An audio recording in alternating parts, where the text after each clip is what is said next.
Di antara kisah yang berhubungan dengan kesolehan orang yang patuh kepada Allah dan kenikmatan hidup dia, kisah seorang anak muda di Mekah. Dari sekian ribu kisah, mungkin buku jutaan kisah orang soleh, di antaranya kisah anak muda ini yang sempat membuat hati saya merasa menambah keimanan. Orang ini keluar dari masjid habis sholat duhur di Masjid Haram Mekah. Kemudian dia menemukan sebuah kantong. Kantong ini berwarna biru, beludru, ya. Biru yang terang, yang bagus gitu.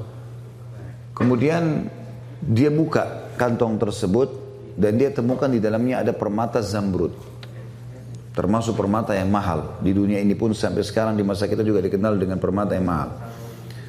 Di dalam Islam Bapak Ibu sekalian, kita kalau menemukan benda yang jatuh, namanya luqatah dalam bahasa Arabnya. Hukum syar'inya kita dianjurkan tidak menyentuhnya. Hukum syar'i. Bapak Ibu temukan HP, temukan duit, temukan dompet, gak usah diganggu, biarin di tempatnya. Hukum syar'inya begitu. Karena bisa saja pada saat kita ambil, mungkin orangnya datang 5 menit kemudian. Tapi kalau Bapak Ibu memang mau mengambilnya dan mau mengiklan, kalau mau mengambilnya syaratnya harus dia mengiklankan selama setahun. Kalau sudah setahun diiklankan tidak ada yang punya, bisa jadi haknya dia. Hukum begitu, hukum luqatah. Tapi anak muda ini melihat di depan Masjid Haram ada kantong terjatuh, diambil sama dia, lalu dia naik ke atas sebuah batu, dia iklankan. Dia mengatakan, wahai penduduk Mekah, dengarlah, saya menemukan kantong ini, ya, dan siapa yang merasa memilikinya silahkan datang ke saya. Lalu diangkat sama dia tinggi-tinggi. Rupanya nggak ada yang mengaku. Dia teriak yang kedua kali, dia teriak yang ketiga kali, dia teriak yang ke-10 kali. Terus saja dia teriak, wahai muslimin, penduduk Mekah, ada nggak yang kehilangan kantong? Ini saya temukan. Nggak ada yang nyaut. Akhirnya dia bilang, karena di situ juga ada banyak pedagang-pedagang, maka dia bilang, wahai penduduk Mekah, kalau seandainya ada yang merasa barang ini milik dia, kalian sudah tahu rumah saya. Kebetulan orang-orang Mekah tahu rumah dia, karena dia penduduk Mekah. Maka tunjukkan rumah saya.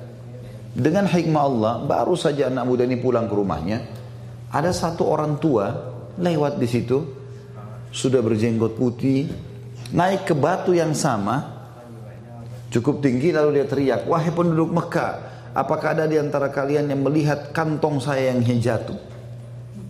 Sekali dia bicara, orang masih belum terlalu dengar, karena waktu itu tidak ada pengeras suara kayak kita sekarang. 2 kali, 3 kali, ada satu pengusaha di situ, ada pedagang yang datang mengatakan, wahai kakek tua, tadi sebelum anda naik ke atas batu ini, ada orang yang, anak muda yang menemukan kantong, mungkin itu yang anda cari. Rumahnya di sana, ditunjukin. Ringkas cerita, kakek ini pun pergi ke sana, dan kakek ini waktu mengiklankan, siapa yang menemukan kantong saya akan kasih sekian dinar. Ya. Kalau tidak salah itu 50 atau sekian banyak dinar, ya. Jumlahnya cukup besar. Maka pada saat itu Bapak Ibu sekalian, dia pun datang, si kakek ini datang ke rumah si anak muda tadi. Setelah salam, dia datang ke sana, kemudian dia menawarkan menanyakan apakah memang kau temukan kantong. Dia bilang iya. Baik. Kemudian anak muda ini mulai menanyakan apa ciri-cirinya. Disebutkanlah cirinya semua seperti ini, seperti ini. Sebenarnya ini juga sifat orang Muslim, ya, orang mukmin. Dia tidak boleh juga begitu orang mengaku main kasih saja. Perlu ditanya sama dia, dipastikan supaya jangan ada kesalahpahaman. Setelah dia pastikan semua memang betul punya kakek ini, maka dia pun memberikan. Dia pun memberikan kepada anak kakek tadi. Si kakek ini juga mengeluarkan uangnya tadi yang dia mau kasih, karena dia sudah janji mau kasih. Anak muda ini tolak, enggak, saya enggak mau. Saya tidak pernah mengembalikan dengan niat dibayar. Lalu orang tua itu mengatakan, tapi saya sudah niat. Dia bilang enggak bisa. Saya tidak mau. Terus saja si kakek tua ini mendesak anak muda untuk terima balasan. Dia bilang dia tidak mau. Sampai akhirnya si kakek tua ini sudah putus asa, dia nggak bisa berikan, dia pulang. Ringkas cerita Bapak Ibu sekalian, 3 bulan setelah itu, setelah kejadian ini, si anak muda ini merasa kehilangan atau kekurangan dari sisi pendapatan. Maka dia dalam hatinya tersirat, dia mau keluar dari Mekah, cari pekerjaan di luar Mekah. Karena Mekah waktu itu belum zaman seperti kita sekarang. Dia bilang, saya mau cari rezeki, mau cari modal, nanti saya kembali lagi ke Mekah. Dia menuju ke Jeddah, ya, yang sampai memang dari zaman dulu sudah pelabuhan di sana. Dia naik kapal, kemudian dengan niat mau pergi ke satu negeri di Afrika sana cari kerja. Di tengah lautan subhanallah kapalnya dihantam oleh ombak, hancurlah kapal itu. Hancurlah kapal itu. Waktu kapal itu hancur Bapak Ibu sekalian, anak muda ini berhasil selamat dengan hikmah Allah. Dia berpegang pada sisa potongan kapal itu, kayunya, dia bersandar. Tapi dia pingsan. Dia sadar waktu sudah ada di tepi lautan. Waktu dia tiba di tepi lautan, dia kaget. Ini sudah menjelang subuh waktu itu. Malam menjelang subuh. Dia kaget, dia bangun, dia coba lihat pesisir pantai tersebut. Dia lihat bangunan terdekat ada satu masjid. Tapi tua. Masjid ini sudah tua. Penuh dengan lawak-lawak gitu. Sudah kayak masjid tidak diurus.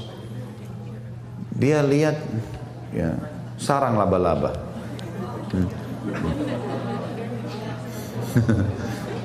Baiklah. Yang jelas karena sudah tidak dirawat, maka kelihatannya sudah kumuh ya. Dia pun melihat waktu subuh sudah tiba dalam kondisi bajunya basah. Dia baru sadar dari pingsannya, dia bersihin masjid itu semampunya, lalu dia azan di masjid itu.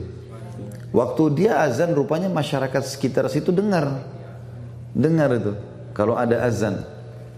Maka mereka pada datang, sholatlah bersama anak muda ini. Azan, sholat sunnah, kemudian iqamah, disuruhlah anak muda ini jadi imam. Ditunjuk oleh orang situ jadi imam. Dia jadi imam, dia sholat. Begitu salam, lalu kemudian orang-orang yang bilang, Anda ini dari mana? Kamu ini dari mana? Dia cerita sama dia. Saya dari Mekah, saya naik kapal, kemudian kapal kami tenggelam, saya tiba di sini pinggir pantai, saya ada masjid. Udah nggak dirawat, saya bersihkan, sudah waktu subuh saya azan. Kata mereka, kebetulan kami butuh imam. Bisa nggak jadi imam di sini? Sekalian mengurus masjid ini, nanti kami kasih gaji. Baiklah. Tinggallah anak muda tersebut 3 bulan. Jadi sekarang sudah 6 bulan peninggalkan 6 bulan dari kasus ketemu sama si kakek tadi.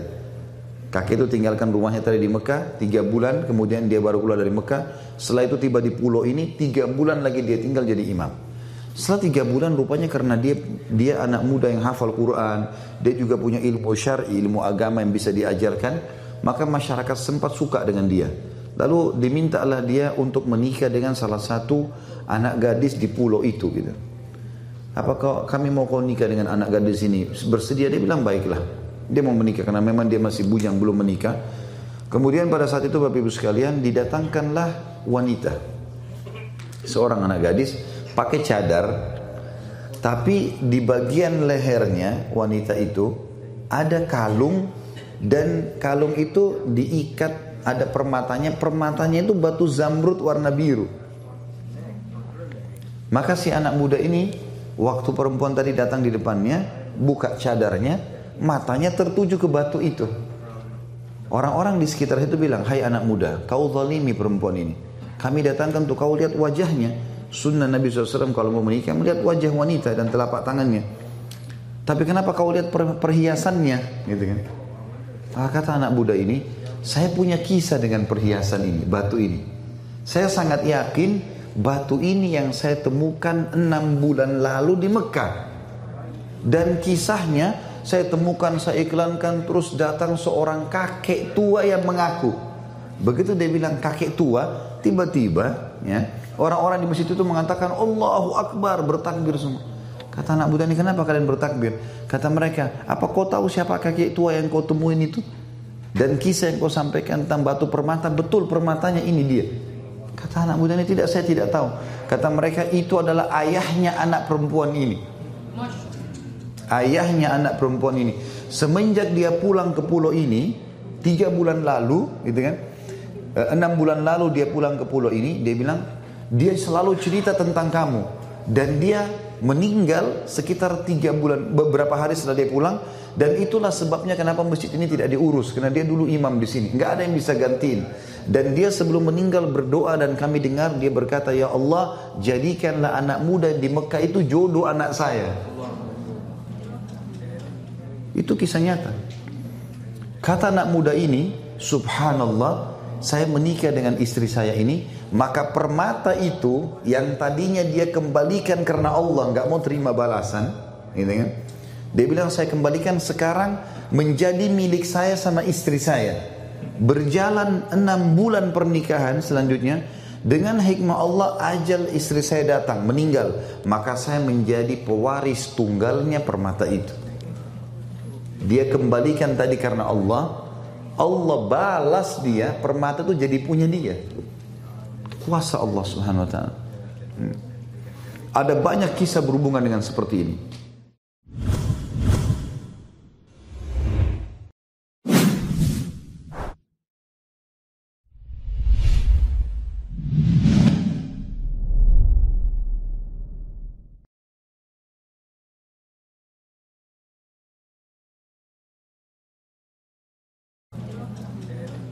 Itu kisah nyata.